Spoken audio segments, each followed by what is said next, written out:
આવે સાધુ સંન્યાસીએ શાપ આપ્યો છે અને એમના બોલવા પ્રમાણે થયું છે, એમાં લગારે શંકા માનશો નહીં. આપણે એમને શરણે જઈએ તો આપણું ધારેલું કામ પાર પડશે. એવું જોઈને સંન્યાસી કહે છે, કરે વાણિયા, તું રડીશ નહીં તો મારી પૂજાથી બહિર્મુખ થયો છે, અને હે દુષ્ટ બુદ્ધિવાળા, તને મારી આજ્ઞાથી ઘણા જ દુઃખો ભોગવવા પડ્યા છે.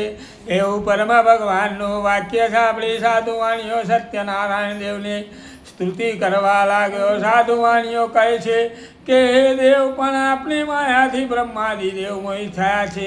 હે દેવ, છતાં પણ આપણા રૂપ ગુણ આદિ વૈભવને હું જાણતો નથી. હું તો પામર માણસ, તારું મારું એવી માયામાં રહેવાવાળો છું. મારા ઉપર પ્રસન્ન થાવ, હું મારી સંપત્તિ પ્રમાણે વિધિ વિધાનથી પૂજા કરીશ. હું મારા વાણમાં ધન વગેરે હોવા છતાં કપટ ભાવથી ખોટું બોલ્યો, હે માટે હે ઈશ્વર, મારું રક્ષણ કરનાર આપ સમર્થ છો.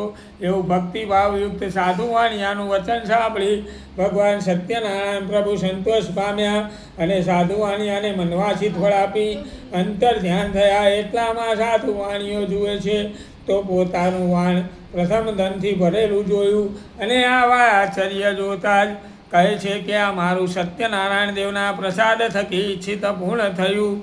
યથાવિધિથી હું સત્યનારાયણ દેવનું પૂજન કરીશ. તે પછી એ સાધુ વાણીઓ સત્યનારાયણ દેવની કૃપાથી સુખી થયો અને વાણ તૈયાર કરાવી પોતાને દેશ જવા નીકળ્યો.